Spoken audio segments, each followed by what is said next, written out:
without further ado, let's welcome our first speaker, owner of Tech Valley Shuttle, Mr. Trent Griffin.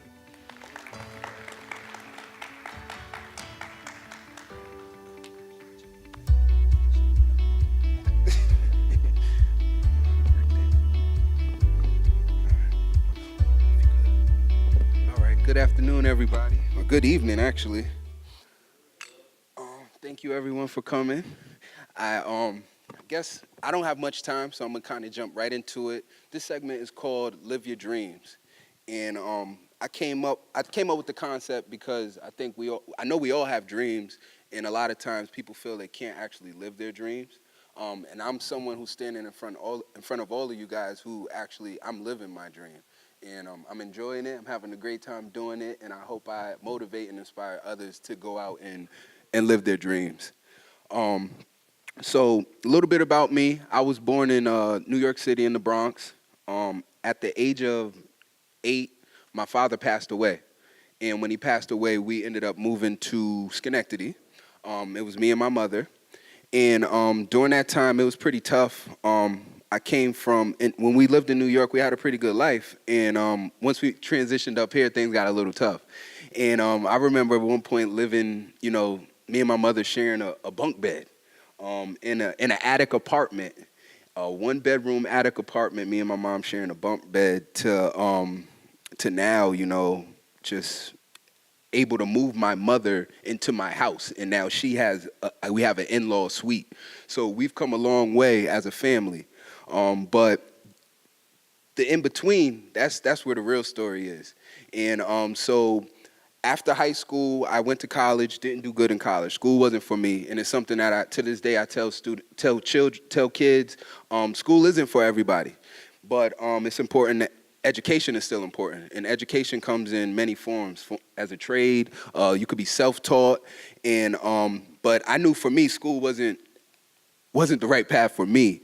So I failed out of college, came home, started hanging out with the wrong crowds, and also talk about that with a lot of people, the importance of surrounding yourself with good people.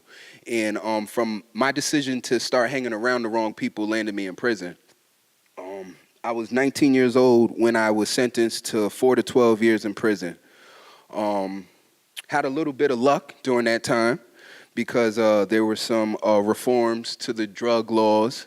So I ended up doing 3 years out of the 4 to 12 year sentence. However, I still had to serve that time. Coming home was the best day, April 27th, 2007. And I just remember coming home. I knew I had to start. It was a fresh new start, had a reset. And what I did with that reset is I decided I wanted to start to live my dreams. And so what I did was my first day home, I actually created a goals list, something I've never done before. And that goals list actually gave me an aim. It gave me a target. And I was 23 years old at the time. And basically, I created a goals list of things I wanted to accomplish by the time I was 30. And some of those things included getting off parole, of course, getting my own house. I had to go back home, getting a car, getting a license, getting a career path. And I'm glad to say now, by taking that one step, of writing my dreams down, my goals down, I was able to accomplish all of those. And by the time I was 30, I did all of that plus some. I had owned multiple houses at that point. I had bought and sold houses. I was into the real estate thing. I had, not only had I had a career path, I had gone from coming home and working temp jobs to now I was actually the general manager of a hotel at that point. And see, I was able to do that only through following my dreams. And by following my dreams, I knew I had to educate myself. So when I started in the hotel industry, I was actually cleaning toilets. I was a shuttle driver, and so I took that entry-level position, and every night I would go home and study. I would go home and practice. I knew I wanted to be a GM. I knew I could be a GM. I just didn't know how I could get there. And so I would go home, and I would teach myself the language of a general manager. I would go home, I would study a P&L sheet, profit and loss sheet, how a GM would do it. See, I took the initiative to actually chase my dreams. And by day, you wouldn't know that. I just looked like the guy who was cleaning the toilet. But by night, I was putting in the work that I needed so I could live my dreams. So fast forward, I go from houseman to front desk supervisor, all within a year's time. And then from there, I became the operations manager after that. Had to take a step back because at that particular job, the GM was going nowhere and I knew it. So I left my job, which at the time, my mother said, "You're crazy." She said, "You just worked this hard to achieve your goal and now you're gonna throw it all away?" And I told her, I said, "I gotta do it." I said, "I'm gonna be stuck in this role forever because she's not going anywhere." And I remember going on job interviews after that and people telling me, because I just quit my job. At that point, I didn't know. If I knew what I knew now, I probably would have did it a little different, but I just quit my job. Knowing what I know now, I would have found another job first. But that just came with not knowing. And got into property management, did that, ran over 200 units. That's what actually got me into starting to acquire my own properties and knowing that I could rent them out and I understood how to be a property manager. And from all of those little things, I was able to then get back into the hotel industry in Schenectady, working with the Malozzi's, and I was the GM of their hotel. Stayed there for about 2 years. Not to get too much into it, but just say my 2 years with the Malozzi's, they made more money at that hotel than the hotel's existence. And from me seeing that, I knew I could run my own business. Why should I make someone else millions of dollars when I can make my family and myself millions of dollars?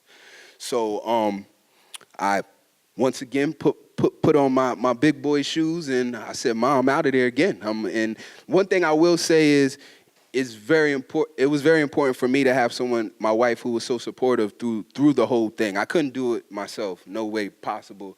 But my wife, she had my back the whole time and said, "I believe in you. If you say you're gonna do it, go for it." So I end up using my network, which is something that is very important for everyone. Expand your network, go out, meet people, talk to people, tell your story, tell people your goals, whatever it may be, surround yourself with good people. But I was able to use my network on the Schenectady Hospitality Board, and I coordinated with 9 general managers and owners, said, "Hey, the casino's coming. There's no transportation to the airport other than these taxi services. If I create this service, would you use it?" And based off my reputation, based off of them just knowing me, 9 hotels initially said from the jump, "If you create it, we're gonna use you." I'm blessed to say that today we work with over 50 hotels across the whole capital region. Thank you. We also work with a lot of big businesses, your GEs. We do a lot for colleges, Union, Skidmore, SCC, Albany. And then the one thing we're really working on for next year is just being known to the everyday person. But I couldn't do any of those things. I wouldn't be living my dreams today if it didn't all start with that goals list, if it didn't start with hard work, if it didn't start with me understanding that I have to work on myself. I have to be the best version of me before I could do anything else. So educating myself, holding myself accountable. One thing I learned in prison was I hated people telling me what to do. So I said, once I'm out of this situation, I'm gonna make sure no one ever has to tell me what to do, because I'm gonna do it because I know it's the right thing to do. I think also another thing with living your dreams is, a lot of times you don't know how you're gonna get there. The task may seem so big, but if you just take step by step, break things down to the simplest form and then attack it. See, once I was released from prison on April 27th, I always said I wanted to go back. I said I wanted to go back to talk to others. At that time, it just didn't seem realistic. But I can say last year, I was able to go back to the same prison hub that I was incarcerated in and talk to the youth, able to talk to over 100 inmates at the time, all under the age of 18, tell my story and let them know there is hope after this. They don't have to come back here. They don't have to be the same statistic. Actually, if you're gonna be a statistic, be on the other side of the statistic. You know what I mean? And so that's what I go in there and I try to tell the youth today, because I'm living my dream just by being able to come here and share my story with everyone in this room. You know, living your dreams doesn't always have to be the big house on the hill, even though, you know, that's what most want. Living your dreams is just doing the things you want to do, doing it on your terms, and doing it the right way. So I just stand before you guys as a living testament that, you know, anything is possible as long as you're willing to work at it. Anything is possible as long as you believe in yourself, and you can achieve all things. So go out there and stop dreaming and just start living your dreams.